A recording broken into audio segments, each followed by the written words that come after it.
Hi guys, welcome back to my YouTube channel. I hope कि आप लोग ठीक ठाक होंगे। आज की वीडियो में मैं एक बहुत इंपॉर्टेंट और बहुत ज़्यादा पूछा जाने वाला जो सवाल है उस पर थोड़ी सी मैं डिस्कशन करना चाहता हूँ और कोशिश पूरी करूँगा कि आपको ये चीज़ समझा पाऊँ और इसका जो है आंसर दे पाऊँ आपको। खैर, वीडियो के टाइटल और थंबनेल से आपने देख लिया होगा कि मैं आज किस वीडियो पे बात करने वाला हूँ। आज की वीडियो है कि हम स्टडी कर सकते हैं या नहीं कर सकते हैं बगैर आइल्स के। इन जनरल इटली की बात करूँगा और दूसरी कंट्रीज़ की बात करूँगा। तो सबसे पहले बात आती है कि भाई आइल्स है क्या? यार, आइल्स जो है ना, एक इंग्लिश का टेस्ट है। वो आप टेस्ट देते हो तो पता चल जाता है स्कोर के थ्रू, कि स्कोर से पता चल जाता है कि आप कितना बोल सकते हो, कितना लिख सकते हो, कितना पढ़ सकते हो। ठीक है, आइल्स में जो भी चीज़ें होती हैं, मैं आइल्स की डिटेल में नहीं जाता। लेट्स से स्पीकिंग है, लिसनिंग है और राइटिंग है। ये 3-4 चीज़ें होती हैं और रीडिंग होती है। तो ये 4 चीज़ें होती हैं, तो इससे पता चलता है कि भाई आप बोल कितना सकते हो। अब पाकिस्तान में बैठे हो या इंडिया में बैठे हो, आपको इंग्लिश बोलना नहीं आता, ठीक है? आप बोल नहीं पाते और यहाँ पर आ गए, अब परेशान हो, करूँ तो क्या करूँ? तो इसलिए मेरे हिसाब से बहुत आसान करके मैं इसलिए इस तरह बता रहा हूँ कि भाई आइल्स मस्ट होता है।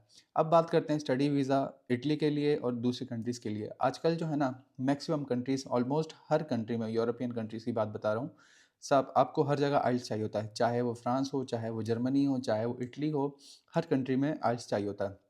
अब इटली में थोड़ा-सा केस जो है ना, टेढ़ा-मेढ़ा है। अब टेढ़ा-मेढ़ा इस तरह है कि मैं आपके सामने बैठा हूँ, मैंने आज तक, आज की तारीख तक मैंने आइल्स नहीं किया। आज कोई डेट है 7 जनवरी 2024, लेकिन मैंने आइल्स नहीं किया।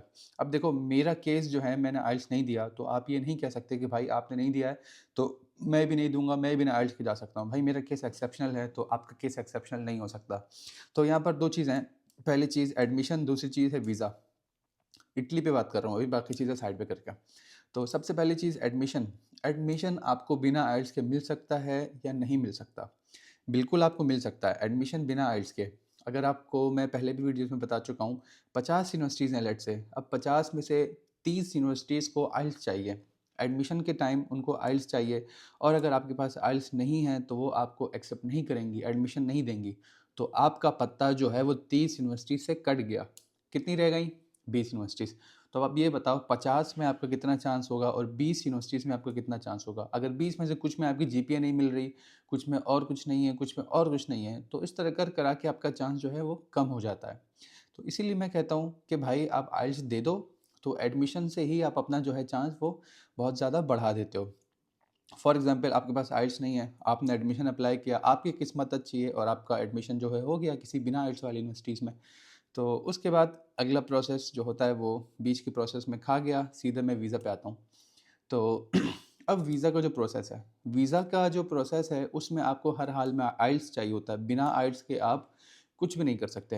एम्बेसी में आपका इंटरव्यू होता है, आप वहाँ जाओगे, बोल नहीं पाओगे, उसको पता चल जाएगा भाई इसके पास आइल्स है नहीं, इसको बोलना नहीं आता, ये वहाँ जाके क्या उखाड़ लेगा। तो मतलब ऐसा भी हो सकता है, ठीक है? तो कहने का मतलब, आपके पास एडमिशन के वक़्त आइल्स नहीं है, लेट्स से आपका चांस लग भी गया और वीज़ा के टाइम आपके पास आइल्स नहीं है, तो आपकी फ़ाइल जो है वो रिजेक्ट हो जाएगी, रिजेक्ट। तो अगर 4 महीने बाद देने के बजाय आप 4 महीने पहले वो टेस्ट दे दो, अपना चांस यहाँ भी बढ़ाओ, वहाँ भी बढ़ाओ, अच्छी बात है। ठीक है, पैसे नहीं हैं, आप पैसे जमा कर रहे हो, या आपकी तैयारी नहीं है, आप तैयारी कर रहे हो, ठीक है? तो साथ में आप एडमिशन खुल गए हैं, तो एडमिशन अप्लाई कर दो, बाकी आप टेस्ट बाद में दे देना। ये बहुत एक्सेप्शनल मैं बता रहा हूँ आपको। अगर आपके कुछ मसले हैं जो सॉल्व नहीं हो पा रहे, तब आप ऐसा करो, नहीं तो आप पहले ही आइल्स दे दो। आइडियली बता रहा हूँ, जो आइडियली जो होता है टेस्ट आपने आइल्स का दे देना होता है, वो जनवरी के मिड में या फिर जनवरी के स्टार्ट में आपने आइल्स का टेस्ट दे देना होता है। तो खैर, अभी तक आपने नहीं दिया, तो आप आगे चल के दे सकते हो, अभी इन्हीं दिनों दे सकते हो। अब यहाँ पर इस्लामाबाद और कराची की मैं थोड़ी सी ना डिटेल में बात करूँ, कि कराची कॉन्सुलेट में ये होता है कि मैक्सिमम फाइल्स जो है ना वो बिना आइल्स के एक्सेप्ट हो जाती हैं। अब मैं जो हूँ, मैंने आइल्स क्यों नहीं लिया, आइल्स क्यों नहीं किया, मुझसे आइल्स की रिपोर्ट उन्होंने क्यों नहीं मांगी? तो इसलिए नहीं मांगी कि कराची कॉन्सुलेट में जो है वो अब तक, लास्ट ईयर तक, अभी रिसेंटली जिसने वीज़ा फ़ाइल की है, तब तक जो है ना उन्होंने वीज़ा वीज़ा फ़ाइल के साथ ना उन्होंने आइल्स माँगा था, ना वीज़ा फ़ाइल सबमिशन के बाद हमारा इंटरव्यू हुआ था। मतलब कराची वाले, आप कह सकते हो, इतने लकी हैं। कराची वालों से मतलब कराची में जो अपनी फ़ाइल सबमिट करता है कॉन्सुलेट में, ठीक है? तो आइल्स स्टूडेंट वहाँ पर देते हैं, लेकिन कुछ ऐसे होते हैं जो आइल्स नहीं करते। अब जैसे मैंने आइल्स नहीं किया था, मेरे पास पैसे नहीं थे आइल्स देने के, मैं बिना आइल्स दिए मैंने अपनी फ़ाइल तुक्के में सबमिट की थी, लक बेसिस पर, कि भाई लग गया तो लग गया, नहीं लगा तो नहीं लगा, ठीक है? मेरी किस्मत थी, एक यूनिवर्सिटी में एडमिशन हुआ था और फाइल सबमिट करी और आज यहाँ पर हूँ। तो आप इसी तरह रिस्क पे नहीं खेल सकते हो। अगर आप प्लानिंग से चल रहे हो तो आप इस तरह रिस्क पे नहीं खेल सकते। और फिर बात आती है इस्लामाबाद एम्बेसी की। अगर इस्लामाबाद एम्बेसी में आपके पास आइल्स नहीं है तो आपकी फ़ाइल जो है वो रिजेक्ट हो जाती है। उसमें प्रॉपर लिखा हुआ है कि आइल्स आपके पास हर हाल में होना चाहिए। तो ये कराची इस्लामाबाद का थोड़ा-सा डिफ़रेंस है। अगर कराची में आपके पास नहीं है तो शायद थोड़ा-सा आपका चांस बन जाता है।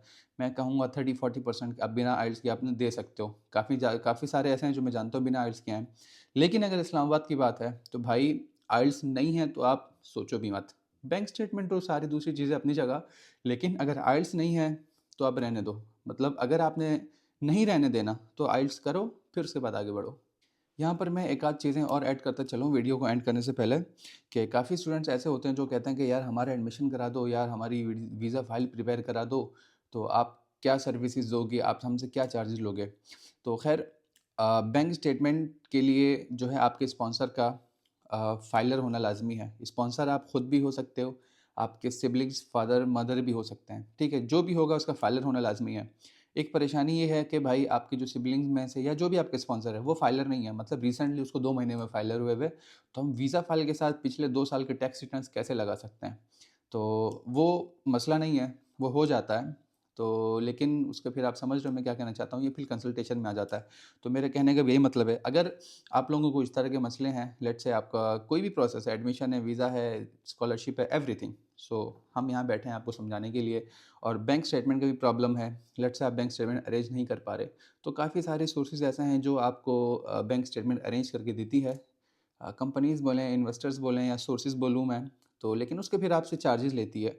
तो ऐसा नहीं है कि फ्री में कोई काम नहीं होता, ये बात अपने ज़हन से निकाल दो। कोई बंदा आपको टाइम दे रहा है, तो मतलब टाइम इज़ मनी, वो आपको टाइम दे रहा है, तो उसके चार्ज करेगा वो।